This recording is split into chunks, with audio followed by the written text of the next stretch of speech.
ನಿನಗೇನು ಸಲ್ಲಿಸ್ತೀವಿ, ನಿನ್ನ ಮಾತನ್ನ ಒಟ್ಟ ಮೀರುವುದಿಲ್ಲ ಅಂದ್ರು. ನಿನ್ನ ಮಾತನ್ನ ಒಟ್ಟ ಮೀರುದಿಲ್ಲ ಅಂತ ತಿಳ್ಕೊಂಡು ಯಾವಾಗ ಹೇಳ್ಯಾರ ಸರಿ ಬಿಡು ಅಂತ ತಿಳ್ಕೊಂಡು ಆಗಿಂದಾಗ ಆ ಶ್ರೀಗಿರಿ ಮಲ್ಲಯ್ಯ ಜಂಗಮನ ವೇಷವನ್ನ ದರ್ಶನ ಇವರ ಕಲ್ಯಾಣಕಾರವನ್ನು ಮಾಡ್ಬೇಕಂತ ತಿಳ್ಕೊಂಡು ಬದ್ಧನಾಗಿ ನಿಂತ್ಕೊಂಡಂತ ಸಮಯದೊಳಗ ಮಲ್ಲಮ್ಮಳಿಗೆ ತಕ್ಕಂತ ವರ ಅಂತಂದ್ರ ಏನು ಆ ತಾಯಿಯ ರೂಪ, ಏನು ಆ ತಾಯಿಯ ಸೌಂದರ್ಯ, ಏನು ಆ ತಾಯಿ ದೇಹದ ಸ್ಥಿತಿ, ದಂತದ ಗೊಂಬೆ ಇದ್ದಂಗಿದ್ಲು ಹೇಮರೆಡ್ಡಿ ಮಲ್ಲಮ್ಮ ತಾಯಿ. ಹಣೆ ತುಂಬ ಭಸ್ಮ ಧರಿಸ್ಕೊಂಡ್ರೆ ಸಾಕ್ಷಾತ್ ಅಕ್ಕ ಮಹಾದೇವಿ ಕಂಡಂಗೆ ಕಾಣ್ತಿದ್ಲಂತ, ಅಕ್ಕ ಮಹಾದೇವಿ ಕಂಡಂಗೆ ಕಾಣ್ತಿದ್ಲಂತ. ಅಂಥ ಮಗಳನ್ನು ಚಲೋ ಮನೆ ಕೊಡ್ಬೇಕಂತ ಅನ್ನೋದ್ರೊಳಗಾಗಿ ಮಲ್ಲಮ್ಮ ತಾಯಿ ಹಣೆ ಬರ ಎಲ್ಲಿಗೆ ಬರ್ದಿತ್ತು ಅಂದ್ರೆ ಅನ್ಕೊಂಡಿರ್ತಕ್ಕಂಥ ಗಂಡ ಉಲ್ಟಾಗಿತ್ತು. ಯಾವಾಗ ಮಗಳನ್ನ ಮದುವೆ ಮಾಡ್ಬೇಕಂತ ತಿಳ್ಕೊಂಡು ವಿಚಾರ ಮಾಡಿದಂಥ ಸಮಯದೊಳಗೆ ಆ ಜಂಗಮಾಮೂರ್ತಿ ನಾ ವಹಿಸ್ಕೊಳ್ತೀನಿ ಅಂತ ಹೇಳಿದ. ನಿನ್ನ ಮಗಳಿಗೆ ತಕ್ಕಂತ ವರವನ್ನ ನೋಡಿ ಕರ್ಕೊಂಡು ಬಂದ ಕಲ್ಯಾಣ ಕಾರ್ಯ ಮಸ್ತಕದ ಮೇಲೆ ಎರಡು ಅಕ್ಷತೆ ಕಾಳು ಹಾಕೋ ತನಕ ಕೂಡ ಜವಾಬ್ದಾರಿ ನಂದಂತ ತಿಳ್ಕೊಂಡು ಹೇಳಿದ ತಕ್ಷಣ ತಂದೆಯಾಗಿರ್ತಕ್ಕಂಥ ಸೋಮರೆಡ್ಡಿ ಆಗ್ಲೇಪ್ಪ ಯಾರು ಬೇಡ ಅಂತಾರ. ಹಿಂಗೆ ಯಾವಾಗ ಹೇಳುದ್ರೊಳಗಾಗಿ ಇತ್ತ ಕಡೆಗೆ ಏನಾಗಿತ್ತು ಅಂತಂದ್ರ ಶ್ರೀಗಿರಿ ಮಲ್ಲಯ್ಯ ಶ್ರೀಶೈಲ ಪಕ್ಕದೊಳಗೆ ಸ್ವಲ್ಪ ದೂರದಲ್ಲಿ ಸಿದ್ದಾಪುರ ಅಂತಕ್ಕಂಥ ಗ್ರಾಮ. ಆ ಸಿದ್ದಾಪುರ ಗ್ರಾಮದೊಳಗ ರೆಡ್ಡ್ಯಾರ ಕುಲದೊಳಗ ದಂಪತಿಗಳಾಗಿರ್ತಕ್ಕಂಥ ಹೇಮರೆಡ್ಡಿ ಆತನ ಮಡದಿ ಪದ್ಮಾವತಿ. ಹೇಮರೆಡ್ಡಿ ಪದ್ಮಾವತಿ ಆಶ್ಚರ್ಯ ಏನು ಅಂತಂದ್ರ ಆ ತಾಯಿ 4 ಮಂದಿ ಗಣಮಕ್ಕಳ ಒಬ್ಬ ಹೆಣ್ಣು ಮಗಳ 5 ಮಕ್ಕಳು ಹಡೆದಿದ್ಲ. ಆಶ್ಚರ್ಯ ಏನಾಗಿತ್ತು ಅಂತಂದ್ರ ಸಿದ್ದಾಪುರದೊಳಗ ಪದ್ಮಾವತಿಗೆ 5 ಮಂದಿ ಮಕ್ಕಳದ್ರಂದ್ರೂ ಕೂಡ 1ನೇ ಮಗನ ಮದುವೆನೂ ಕೂಡ ಮಾಡ್ಯಾಳ, 2ನೇ ಮಗನ ಮದುವೆನೂ ಕೂಡ ಮಾಡ್ಯಾಳ, ಮಗಳ ಮದುವೆಯನ್ನು ಕೂಡ ಮಾಡಿ ಗಂಡ ಮನೆ ಕಳಿಸ್ಯಾಳ. ಆದ್ರೆ ಒಂದೇ ಚಿಂತೆ ಏನು ಅಂತಂದ್ರ 3ನೇ ಮಗ ಆತ ಹೆಂಗಿದ್ದ ಅಂತಂದ್ರ ನೋಡಾಕ ಹುಚ್ಕಂಡಂಗೆ ಕಾಣ್ತಿದ್ದ, ನೋಡಾಕ ಒಂಥರ ಅಕ್ರಾಳ, ಹೆಂಗ ಮಾತಾಡ್ತಾನೋ ಗೊತ್ತೇ ಇದ್ದಿಲ್ಲ, ಯಾರು ಏನನ್ನಬೇಕು ಗೊತ್ತೇ ಇದ್ದಿಲ್ಲ, ಒಂಥರ ಹುಚ್ಚೇನ ಅವೇನ ಯಾಡೋ ಸಮಾನ. ತಾಯಿಗೆ ಮನಿಯೊಳಗ 10 ಮಕ್ಕಳನ್ನ ಹಡ್ದಾಳಂದ್ರು ಕೂಡ 10 ಮಂದಿ ಮಕ್ಕಳ ಮನಿಯೊಳಗೆ ಅದಾರಂದ್ರು ಕೂಡ ದುಡಿಯುವಂತ ಮಗನ ಬಗ್ಗೆ ಚಿಂತೆ ಮಾಡುದಿಲ್ಲ. ಯಾಕೆ ಅವ್ ದುಡಿತಾನ್ರಿ, ಹೆಂಗಾರ ಅವ್ನ ಕನ್ಯೆ ಕೊಡ್ತಾರ, ಅವ್ನ ಮದುವೆ ಆಗ್ತಾ ಅವನ ನಂಗೆ ಚಿಂತಿಲ್ಲ. ಒಕ್ಕಲ್ತನ ಮಾಡಕತ್ತಾನಂದ್ರ 16 ಎಕರೆ ಭೂಮಿ ಐತಿ, ಹೊಲ್ದಾಗ ದುಡಿತಾನ, ಬೆವ್ರು ಸುರಿಸ್ತಾನ, ದುಡಿತಾನ, ಅವ್ನಿಗೆ ಹೆಂಗಾರ ಕನ್ಯೆ ಸಿಗತೈತಿ, ಅವ್ನ ಚಿಂತಿಲ್ಲ. ಇನ್ನೊಬ್ಬ ಮಗ ಬೀಳಿಗೆ ಒಳಗೊಂದು ಅಂಗಡಿ ಹಾಕೊಂಡದಾನ, ಅವಂಗೊಂದು ಚಲೋ ಕನ್ಯೆ ಸಿಗತೈತಿ, ಮದುವೆ ಮಾಡ್ತಾರ, ನಡಿತೈತಿ. ನಂಗೆ ಚಿಂತೆ ಏನು ಅಂತಂದ್ರ ಯಾವ ಮಗ ದುಡಿಯಂಗಿಲ್ಲ ಅಂತಿರಲ್ಲ, ಯಾವ ಮಗ ಹುಚ್ಚಿದ್ದಂಗ ಅದನಂತಿರಲ್ಲ, ಯಾವ ಮಗ ಅಜ್ಞಾನ ಇದ್ದಂಗ ಅದನಂತಿರಲ್ಲ, ಆ ಮಗಂದ ಚಿಂತೆಪ್ಪ ನನಗೆ ಅವ್ನ ಕನ್ಯೆ ಯಾವಾಗ ಸಿಗತೈತೋ, ಅವ್ನ ಮದುವೆ ಯಾವಾಗ ಮಾಡ್ತಾನೋ, ಒಟ್ಟಿರೋದ್ರೊಳಗ 2 ಅಕ್ಕಿ ಕಾಳು ಹಾಕಿ ಹೋಗ್ಬಿಟ್ರೆ ಸಾಕಂತ ತಿಳ್ಕೊಂಡು ಆ ಮಕ್ಕಳ ಬಗ್ಗೆ ತಂದೆ ತಾಯಿ ಭಾಳ ಚಿಂತೆ ಮಾಡ್ತಾಳ. ಯಾವ ಮಗ ದುಡಿಯಂಗಿಲ್ಲ, ಯಾವ ಮಗ ಹುಚ್ಚಿದ್ದಂಗೆ ಇರ್ತಾನ, ಯಾವ ಮಕ್ಕಳಿಗೆ ಕಣ್ಣು ಇರುವುದಿಲ್ಲ, ಯಾವ ಮಕ್ಕಳಿಗೆ ಕಾಲಿರುವುದಿಲ್ಲ, ಅಂಥವ್ರ ಬಗ್ಗೆ ತಂದೆ ತಾಯಿ ಭಾಳ ಚಿಂತೆ ಮಾಡ್ತಾರ. ಪದ್ಮಾವತಿ ಚಿಂತೆ ಏನು ಅಂತಂದ್ರ 3ನೇ ಮಗನಾಗಿರ್ತಕ್ಕಂಥ ಬರಮರೆಡ್ಡಿ ಅವನಿಗೆ ಹೆಸರ ಕೊಟ್ಟು ಬಿಟ್ರ ಏನಂತ, ಹುಚ್ಚ ಬರಮರೆಡ್ಡಿ ಅಂತ ಹೇಳಿ. ಮನೆಯವರೇ ಹುಚ್ಚ ಬರಮರೆಡ್ಡಿ ಅನ್ಬೇಕಾದ್ರೆ ಅವ್ನು ನೋಡಕ್ ಕೂಡ ಹಂಗಾಯ್ತು, ಒಂಥರ ಹುಚ್ಚ ಇದ್ದಂಗಿದ್ದ. ಕೆಲವೊಂದು ಸಮಯದೊಳಗೆ ಹುಚ್ಚನಾಗಿ ಮಾತಾಡ್ತಿದ್ದ, ಕೆಲವೊಂದು ಸಮಯದೊಳಗೆ ಶಾಣೆ ರೀತಿಯೊಳಗೆ ಮಾತಾಡ್ತಿದ್ದ, ಕೆಲವೊಂದು ಸಮಯದೊಳಗೆ ಗಂಭೀರವಾಗಿರ್ತಿದ್ದ. ಆತನ ವಿಚಿತ್ರ ಲೀಲೆನ ಹಂಗಿತ್ತ. ಇವರಿಬ್ರು ಗಂಡ ಹೆಂಡತಿ ವಿಚಾರ ಮಾಡಕತ್ತಾರ, ಈ ಮಗನಿಗೆ ಕನ್ಯೆ ಯಾರು ಕೊಡ್ತಾರ, ಇವನು ಮಾಡಿಕೊಳ್ಳಕ್ಕೆ ಯಾವ ಮೂಲೆ ಕುಂತಾಳ, ಇವೊಂದು ಮದುವೆ ಆಗುತ್ತೋ ಇಲ್ಲೋ ಅಂತ ತಿಳ್ಕೊಂಡ ಮನೆಯೊಳಗ ಯಾವಾಗ ದಂಪತಿಗಳಾಗಿರ್ತಕ್ಕಂಥ ಹೇಮರೆಡ್ಡಿ ಪದ್ಮಾವತಿ ಚಿಂತೆ ಮಾಡಕತ್ತಾರ. ಚಿಂತೆ ಮಾಡುವಂತ ಸಮಯದೊಳಗ ಆ ಒಬ್ಬ ಚರಜಂಗಮ, ಆ ಒಬ್ಬ ಶ್ರೀಶೈಲ ಮಲ್ಲಯ್ಯ ಏನು ಮಾಡಿದ ಅಂತಂದ್ರ ಸೀದಾ ಸಿದ್ದಾಪುರಕ್ಕೆ ಬಂದ. ಸಿದ್ದಾಪುರಕ್ಕೆ ಬಂದ ಹೇಮರೆಡ್ಡಿ ಮನಿ ಒಳಗೆ ಕುಂತ್ಕೊಂಡಿದ್ರು ಹೇಮರೆಡ್ಡಿ ಪದ್ಮಾವತಿ. ಜಂಗಮಮೂರ್ತಿ ಯಾವಾಗ ಬಂದ, ಅವರು ಕೂಡ ಗುರುಲಿಂಗ ಜಂಗಮ ಪ್ರೇಮಿಗಳಾಗಿದ್ರು.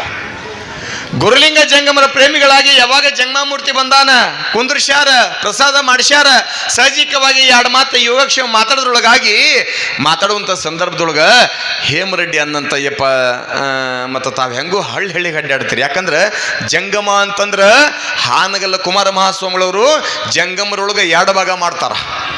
ಒಂದು ಚರ ಜಂಗಮ, ಇನ್ನೊಂದು ಸ್ಥಿರ ಜಂಗಮ ಅಂತ. ಚರಜಂಗಮ ಅಂತಂದ್ರೆ ಎಲ್ಲೆಲ್ಲಿ ಭಕ್ತರು ಇರ್ತಾರ, ಎಲ್ಲೆಲ್ಲಿ ಭಕ್ತರು ಕರೀತಾರ ಅವ್ರ ಮನೆಗೆ ಹೋಗುದೈತಿ. ಅವ್ರ ಮನೆಯೊಳಗೆ ಹೋಗಿ ಆಶೀರ್ವಾದ ಮಾಡಿ, ಅವ್ರ ಯೋಗಕ್ಷೇಮ ವಿಚಾರ ಮಾಡಿ, ಅವ್ರ ಮನೆಯೊಳಗೆ ಸ್ನಾನ ಪೂಜೆ ಪುನಸ್ಕಾರ ಮಾಡ್ಕೊಂಡು ಪ್ರಸಾದ ಮಾಡ್ಕೊಂಡು ಬಂದು ಅವ್ರಿಗೆ ಆಶೀರ್ವಾದ ಮಾಡಿ ಬರುವಂತ ಜಂಗಮನಿಗೆ ಚರಜಂಗಮ ಅಂತ ಕರೀತಾರ. ಸ್ಥಿರ ಜಂಗಮ ಅಂತಂದ್ರ ತಾವಿರುವಂತ ಮಠದೊಳಗೆ ಇದ್ದುಕೊಂಡು ಬರುವಂತ ಭಕ್ತರ ಯೋಗಕ್ಷೇಮ ವಿಚಾರ ಮಾಡಿ ಪ್ರಸಾದ ಮಾಡಿಸಿ ಅವ್ರ ಕಷ್ಟ ಸುಖ ದುಃಖಗಳಿಗೆ ಆಶೀರ್ವಾದ ಮಾಡಿ ಕಳಿಸುವಂತ ಗುರುಗಳಿಗೆ ಸ್ಥಿರ ಜಂಗಮ ಅಂತಾರೆ. ಒಬ್ಬ ಚರಜಂಗಮ, ಇನ್ನೊಂದು ಸ್ಥಿರ ಜಂಗಮ. ಕಾರಣ ಹೇಮರೆಡ್ಡಿ ಅವರಂತಾರಪ್ಪ, ನೀವು ಚರಜಂಗಮರಾಗಿ ಬಂದಿರಿ, ಈ ಊರಲ್ಲ ಇನ್ನೊಂದು ಊರ ಸುತ್ತಮುತ್ತ 10 ಹಳ್ಳಿ ಅಡ್ಡಾಡ್ತೀರಿಪ್ಪ. ನಂದೊಂದು ಆಶೆ ಏನು ಅಂತಂದ್ರ 2 ಮಕ್ಕಳಿಗೆ ಮದುವೆ ಆಗ್ಯಾವ, 3ನೇ ಮಗ ಅದಾನ, ಅವ ಬರಮರೆಡ್ಡಿ ಅದಾನಪ್ಪ, ಅವಂಗೊಂದು ಚಲೋ ಕನ್ಯೆ ನೀವೇನ ತಗಿಸಿ ಮದುವೆ ಮಾಡಿಸಿದ್ರಿ ಅಂತಂದ್ರ ನಿಮ್ಮ ಋಣದೊಳಗೆಪ್ಪ ನಾವು ಸದಾ ಕಾಲ ನಿಮ್ಮ ಋಣದಾಗಿರ್ತೀವಿ, ನಿಮ್ಮ ಸೇವೆ ಮಾಡ್ಕೊಂಡಿರ್ತೀವಿ, ನಮ್ಮ ಮನೆಗೆ ಹೋಗಿ ಗುರು ಅಂತ ತಿಳ್ಕೊಂಡು ಒಪ್ಕೊಂಡಿವಿ ಅಂದ್ರು. ಅವಾಗ ಜಂಗಮಮೂರ್ತಿ ಅಂದ, ಚಿಂತೆ ಮಾಡಬೇಡ್ರಿ, ನಿಮ್ಮ 3ನೇ ಮಗನಾಗಿರ್ತಕ್ಕಂಥ ಬರಮರೆಡ್ಡಿ ಏನದಲ್ಲ, ಆ ಬರಮರೆಡ್ಡಿಗೆ ಇಂಥ ಕನ್ಯೆ ನಿಮ್ಮ ಮನೆಯೊಳಗೆ ಇಲ್ಲ ಅನ್ಬೇಕ ನೀವು. ಹೌದು ಹುಡುಪ ಚಲೋ ಸೊಸಿ ಬಂದಾಳ, ಹೌದು ಹುಡುಪ ಇಂಥ ಹೆಣ್ಮಗ ಸಿಕ್ಕಿಲ್ಲ ಅಂತ ತಿಳ್ಕೊಂಡು ನೀವು ಸಾಯು ತನಕ ಅನ್ಕೊಂಡು ನೆನೆಸ್ಬೇಕ. ಅಂತ ಒಂದು ಚಲೋ ಕನ್ಯೆ ಐತಿ, ನಿಮ್ಮ ಮಗಳಿಗೆ ನಾನು ಮದುವೆ ಮಾಡಿಸ್ತೇನೆ ತಿಳ್ಕೊಂಡು ಆ ಜಂಗಮಮೂರ್ತಿ ಯಾವಾಗಂತ ಮೊದಲು ಆ ಕೆಲಸ ಮಾಡ್ಯಪ್ಪ ಅಂದ್ರವರು. ಯಪ್ಪ ಕನ್ಯೆ ಯಾವ್ರಾಗೈತಿ ಎಲ್ಲಿತ್ತು ಹೇಳ್ರಿ ಅನ್ನೋದ್ರೊಳಗಾಗಿ ಇಲ್ಲೇ ರಾಮಾಪುರ ಅಂತ ತಿಳ್ಕೊಂಡು ರಾಮಾಪುರದೊಳಗೆ ಸೋಮರೆಡ್ಡಿ ಗೌರಮ್ಮ, ಅದ್ರಾಗ ಇಬ್ಬರು ಗಂಡ ಹೆಂಡತಿ, ಅವ್ರಿಗೆ ಒಬ್ಬಕ್ಕೆ ಮಗಳದಾಳ. ಆರ್ತಿಗಂದ್ರು ಆಕಿನ, ಕೀರ್ತಿಗಂದ್ರು ಕೂಡ ಆಕಿನ ಒಬ್ಬಕ್ಕೆ ಮಗಳದಾಳ. ಪುಣ್ಯ ಮಾಡಿರಿ, ಆ ಮಗಳನ್ನ ನಿಮ್ಮ ಮಗನಿಗೆ ಮದುವೆ ಮಾಡಿಸ್ತೀನಿ ತಿಳ್ಕೊಂಡು ಹೇಳಿದಾಗ ಇವ್ರು ಅಂದ್ರೆ ಮೊದಲ ಕೆಲಸ ಮಾಡಿರಪ್ಪ, ಮೊದಲು ಮದುವೆ ಮಾಡಿಸ್ತಾರೆ ನಡ್ರಿ, ಯಾವ ಬರ ನೋಡಕಂತ ತಿಳ್ಕೊಂಡು ಮಾತಾಡಕತ್ರ. ಹಾಗೋ ಹೀಗೋ ಅನ್ನೋದ್ರೊಳಗಾಗಿ ಒಂದು ದಿವಸ ಬಂದು ರಾಮಾಪುರದೊಳಗೆ ಸೋಮರೆಡ್ಡಿ ಗೌರಮ್ಮರಿಗೆ ಹೇಳ್ತಾರ, ಆತಪ್ಪ ಯಾರು ಬೇಡ ಅಂತಾರೆ, ಮಗಳು ನೋಡಕ್ಕೆ ಬರಲಿ ಅಂತ ತಿಳ್ಕೊಂಡು ಹೇಳಿದ ತಕ್ಷಣ ಸಿದ್ದಾಪುರದಿಂದ ವೇಮರೆಡ್ಡಿ ಪದ್ಮಾವತಿ ಅವರು ಬಂದು ಬಳಗ ಎಲ್ಲರೂ ಕೂಡ ಬಂಡಿ ಹುಡ್ಕೊಂಡು ಬಂದ್ರು. ಅವಾಗ ಬಂಡ್ಯಾಗ ಹೋಗಿದ್ದಾರೆ, ಬಂಡ್ಯಾಗ ಕನ್ಯೆ ನೋಡಕ್ಕಿರಲಿ, ಮದುವೆ ಮಾಡೋದಿರಲಿ, ಸೊಸಿ ಕರ್ಕೊಂಡು ಬರೋದಿರಲಿ, ಅವಾಗಿನ ಬಂಡಿ ಒಳಗೆ ಹೋಗುವ ಆನಂದನೇ ಬೇರೆ. ಇವತ್ತು ಕೋಟಿ ಖರ್ಚು ಮಾಡಿ ₹1,00,00,000 ಕಾರ್ನೇ ಹೊಕ್ಕಿವಂದ್ರೂ ಕೂಡ ಆ ಬಂಡ್ಯಾಗ ಹೋದ ಆನಂದ ಸಿಗೋದಿಲ್ಲ. ಈಗ ಆನಂದ ಸಿಗೋದಿಲ್ಲ. ಯಾವಾಗ ಬಂದ ತಕ್ಷಣ ನೋಡ್ಯಾರ ಮಗಳನ್ನು ನೋಡಿ ಅವ್ರು ಅಂದ್ಕೊಂಡ್ರು ಹಂಗೆ ನಮ್ಮ ಮನೆಗೆ ತಕ್ಕ ಸೊಸಿ ಕಕ್ಕಳಂತ ತಿಳ್ಕೊಂಡು ಹೇಳಿದ ತಕ್ಷಣ ಆಗ ಗುರುಗಳ ಸಮ್ಮುಖದೊಳಗೆ ಅಂತೂ ಇಂತೂ ನಿಶ್ಚಯ ಮಾಡಿದರು. ಮದುವೆನೂ ಕೂಡ ವ್ಯವಸ್ಥೆ ಮಾಡಿಕೊಂಡ್ರು. ಇಂಥ ದಿವಸ ಶುಭ ದಿನ ಶುಭವಾರದಂದು ಇಬ್ಬರ ಕಲ್ಯಾಣ ಕಾರ್ಯ ಮಾಡ ಅಂತ ತಿಳ್ಕೊಂಡು ಜಂಗಮಮೂರ್ತಿ ನಿಂತು ವ್ಯವಸ್ಥೆ ಮಾಡ್ತಾರೆ. ಮಲ್ಲಮ್ಮ ತಾಯಿನೂ ಕೂಡ ಒಪ್ಕೊಳ್ತಾಳೆ. ಇತ್ತ ಕಡೆಗೆ ಮಗ ಹಿಂಗೆ ಹುಚ್ಚ ಅದಾನ ಅಂತ ಅವ್ರು ಹೇಳಿದ್ದಿಲ್ಲ. ಮಗ ಬರಮರೆಡ್ಡಿ ಅಂತ ಹೇಳಿದ್ರು. ಆಕೆಗೇನು ಗೊತ್ತು ನೋಡಿಲ್ಲ, ಸಹಜ. ಆಗಿನ ಸಮಯದೊಳಗೆ ಅದಕ್ಕೆ ಇವ ಮೂರು ವಿಷಯಕ್ಕೆ ಮಾತ್ರ ಎಂದು ಅವಸರ ಮಾಡಬಾರ್ದಂತ. ಯಾವುದು? ಒಂದನೇದ್ದು ತಾಳಿ ಕಟ್ಟಾಕ, ಎರಡನೇದ್ದು ಪ್ರಯಾಣಕ್ಕೆ, ಮೂರನೇದ್ದು ಗುರುವಿನ ಸನ್ನಿಧಾನದಿಂದ ಎದ್ದು ಹೋಗಾಕ. ಒಂದನೇದ್ದು ತಾಳಿ ಕಟ್ಟಾಕ ಯಾಕೆ ಅವಸರ ಮಾಡಬಾರ್ದು ಅಂತಂದ್ರೆ, ಒಮ್ಮೆ ಕೊಳ್ಳಿಗೆ 3 ಗಂಟೆ ಹಾಕಿದ್ರಿ ಅಂತಂದ್ರೆ ಸಾಯು ಮಟ್ಟನೂ ಕೂಡ ಅದ ಮನೆಗೆ ಇರ್ಬೇಕು, ಗಂಟೆ ಬಿಚ್ಚಾಕ ಬರೋದಿಲ್ಲ. ಕೊಳ್ಳಿಗೆ ತಾಳಿ ಬಿತ್ತಂದ್ರೆ ಮುಗಿದು ಹೊತ್ತು ಯಾಕೆ ಬರೋಂಗಿಲ್ಲ. ಅಲ್ಲಿ ಹೆಂಗಿರ್ತಂದ್ರೆ ಪರಿಸ್ಥಿತಿ, ಗಂಡ ಮಾಡ್ಕೊಂಡು ಬಂದಾವ. ಕೆಲವೊಂದು ಸಮಯದಲ್ಲಿ ನಿಮ್ಗೆ ದುಡಿದು ಹಾಕಬಹುದು, ಅಥವಾ ನಿಮ್ಗೆ ದುಡಿಯಾಕೆ ಹಚ್ಚಬಹುದು, ತಂದು ಹಾಕಬಹುದು, ತರಲಾರ್ದ ಬರಬಹುದು. ಅಕಸ್ಮಾತಾಗಿ ನಿಮ್ಮ ರೊಕ್ಕ ಕಸ್ಕೊಂಡು ತಿನ್ಬೋದು, ಕುಡಿಬೋದು, ಹೊಡಿಬೋದು, ಬಡಿಬೋದು. ಯಾಕೆ? ಹಣೆ ಬರೋ ಹೊಣೆಯಾರ, ಯಾರ್ಯಾರ ಹಣೆ ಬರೋ ಹೆಂಗೆ ಸಿಗ್ತಾನೋ ಗೊತ್ತಿಲ್ಲ. ಅಕಸ್ಮಾತಾಗಿ ಕುಡುಕ ಗಂಡ ಸಿಕ್ಕಿದ್ದ ಅಂದ್ರೆ, ಬಡಿಯ ಗಂಡ ಸಿಕ್ಕಿದ್ದ ಅಂತಂದ್ರೆ ಸಾಯು ಮಠ ತವ್ರ ಮನೆಯವ್ರನ್ನ ಬೇದಿದ್ದ. ನಮ್ಮ ಅವ್ವನ ಅಯ್ಯನ ಬಾರಾಗಿದ್ದೆ, ನಮ್ಮ ಅಪ್ಪಗನ ಅಯ್ಯನ ಬಾರಾಗಿದ್ದೆ, ನಮ್ಮ ಅಣ್ತಮ್ಮನ ಅಯ್ಯನ ಬ್ಯಾಸರಾಗಿದ್ದೆ. ತೊಂಬಂದಿ ಇಂಥ ಮನೆ ಕೊಟ್ರೆ, ತೊಂಬಂದಿ ಮನೆ ನಾನು ತುರುಕಿದ್ರೆ ಸಾಯು ಮಠ ಅಳ್ಬೇಕಂತ ತಿಳ್ಕೊಂಡು ನಿಮ್ಮನ್ನು ತುತ್ತು ಒಮ್ಮೆ ಹಾಕಿ ಹಂಗೆ ಬೇಯದ ಎದಕ್ಕೆ ತಾಳಿ ಕಟ್ಸಕ್ಕೆ ಒಂದನೇದಕ್ಕೆ ಅವಸರ ಮಾಡಬಾರ್ದು. ಎರಡನೇದ್ದು ಪ್ರಯಾಣಕ್ಕೆ. ಎಲ್ಲಾದ್ರೂ ಊರಿಗೆ ಹೋಗುವಂಥ ಸಮಯದೊಳಗೆ ಮನೆಯೊಳಗೆ ಇರ್ತಕ್ಕಂಥ ಹಿರಿಯರಾಗಿರ್ಲಿ, ಯಾರಾದ್ರೂ ಗುರುವಿನ ಸನ್ನಿಧಾನಕ್ಕೆ ಬಂದಾಗ ಗುರುಗಳು ಏನಾರ ಇಲ್ಪ ಒಂದು 10 ನಿಮಿಷ ತಡಿ ಹೋಗ್ಬೇಡ ಅಂತ ತಿಳ್ಕೊಂಡಂದ್ರ, ಅಥವಾ ಮನ್ಯಾಗ ಇವತ್ತು ಹೋಗ್ಬೇಡತ್ತಮ್ಮ ನಾಳೆ ಹೋಗಿ ಅಂತ ಅಂದ್ರ ಅವ್ರು ಮಾತು ಮೀರಿ ಹೋದ ಬಳಿಕ ಏನಾದ್ರು ಸ್ವಲ್ಪ ತೊಂದರೆ ಆತಂದ್ರೆ ನೀವೇನಂತೀರಿ? ನಾ ಹೇಳಿದೀನಿ ಮೊದಲ ಹೋಗ್ಬೇಡ ಅಂತ ಹೋಗ್ಬೇಡಂದ್ರು ಕೂಡ ಹೋಗ್ಯಾನ ಹಿಂಗಾಗೈತೆ ನೋಡಂತೀರಿ. ಅಲ್ಲ. ಮೂರನೇದ್ದು ಗುರುವಿನ ಸನ್ನಿಧಾನದಾಗ ಗುರುಗಳ ಮಟ್ಟಕ್ಕೆ ಹೋದಾಗ ಅವಸರ ಮಾಡಬಾರ್ದಂತ. ಇದ್ದಿದ್ದ ಕೆಲಸ ಅಲ್ಲಿ ಹೋಗಿದ್ದ ಮನುಷ್ಯನ ನೆಮ್ಮದಿಗಾಗಿ ಹೋಗಿರ್ತೀವಿ, ಅಲ್ಲಿ ಹೋಗಿದ್ದ ಮನುಷ್ಯನ ಸಮಾಧಾನಕ್ಕೆ ಹೋಗಿರ್ತೀರಿ. ಇಲ್ಲಿ ಕೂತಂಥ ಪರಮ ಪೂಜರ ಮಠಕ್ಕೆ ದಿನ 10-100 ಮಂದಿ ಭಕ್ತರು ಬರ್ತಾರೆ.